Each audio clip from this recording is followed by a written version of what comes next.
ओम नमो नारायणाय मित्रों, मैं आपका दोस्त आचार्य विनोद आपके लिए आज एक नई कहानी मानो पर ये सच्चाई है।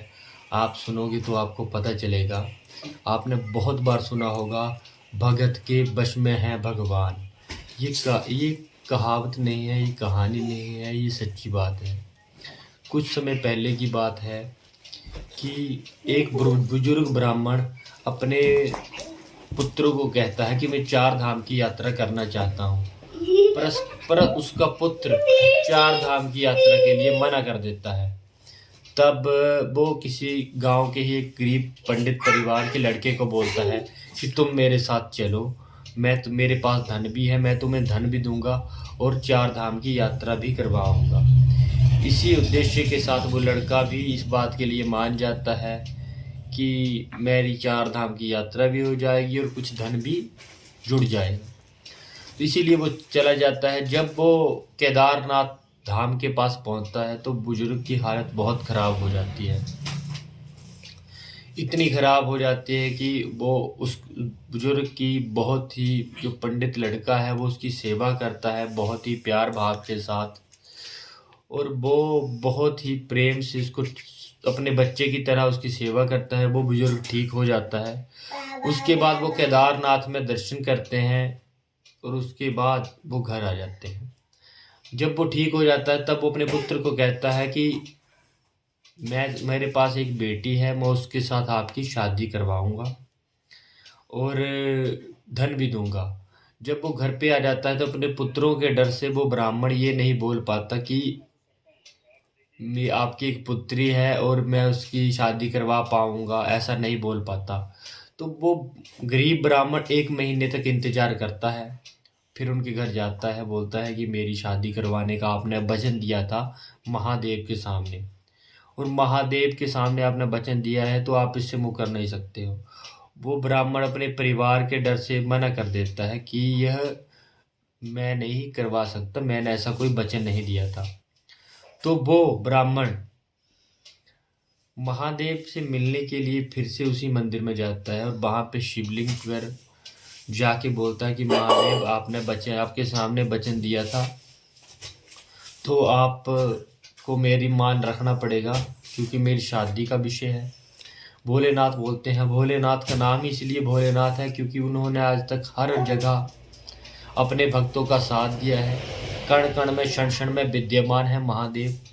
आप सच्चे मन से जब भी पुकारोगे आपका हर काम बनेगा। इनका एक ही पंचाक्षरी मंत्र है, ओम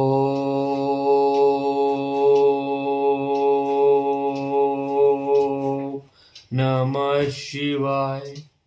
इस मंत्र का जाप जो भी भक्त श्रद्धा पूर्वक प्रेम भाव के साथ करता है उसकी हर मनोकामना पूर्ण होती है। जो सोमवार वाले दिन दूध में 5 लौंग डालकर शिवलिंग के ऊपर अर्पित करता है और इस मंत्र का जाप करता है, उसकी हर समस्या का समाधान होता है। इसी कहानी को मैं आगे शुरू करते हुए आपको बताता हूँ कि महादेव ने उसको कहा कि ठीक है, मैं तुम्हारे साथ चलूँगा, पर मैं ये बोलना चाहता हूँ कि मेरे पीछे मुड़ के नहीं देखना है कि मैं चल रहा हूँ। जब तुम पीछे मुड़ के देखोगे कि मैं चल रहा हूँ तभी तभी मैं वहीं रुक जाऊंगा। तो भगवान ने कहा कि उस ब्राह्मण ने कहा भगवान से कि भगवान, मेरे को कैसे पता चलेगा कि आप चल रहे हो। तो भगवान ने कहा कि मेरे पाँव में मैं झांझरें डाल के रखूंगा, जब मैं चलूंगा तो एक झांझर की आवाज़ आएगी, उससे तुम्हें ज्ञात होता रहेगा। जब वो व्यक्ति पुजारी ब्राह्मण, गरीब ब्राह्मण, जब वो अपने गांव के पास पहुंचा तो उसने सोचा कि मैं एक बार देख लेता हूँ पीछे मुड़ के कि महादेव चल भी रहे हैं नहीं चल रहे हैं। उसने जैसे ही पीछे मुड़ के देखा, महादेव ने बोला बस मैं यहीं तक चलूंगा, क्योंकि मैंने वचन दिया था आपको कि मैं वहां तक आपका साथ दूंगा जहां तक आप पीछे मुड़ के नहीं देखते हो। अब उसने, गरीब ब्राह्मण ने प्रश्न किया कि भगवान अब मेरा क्या होगा, मैं कैसे इस गांव वालों। उसने बोला कि अपने गांव वालों को यहीं बुला के लाओ।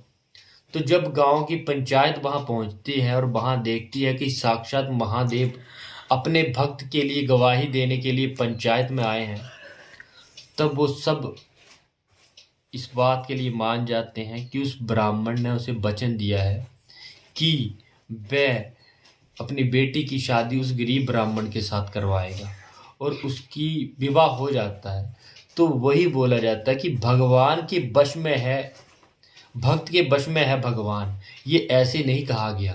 ऐसे बहुत से उदाहरण मिलेंगे आपको हमारे हिंदू धर्म में, सनातन धर्म में, हमारे ग्रंथों में। ऐसे लाखों करोड़ों उदाहरण हैं जिसमें भगत ने भगवान को जीत कर अपना दास तक बनाया है। ये ऐसी ही सच्ची घटनाएं और कहानियां सुनने के लिए आप मेरे चैनल को लाइक और सब्सक्राइब कीजिए। हर हर महादेव मित्रों। ओम नमः नारायणाय नमो नारायण।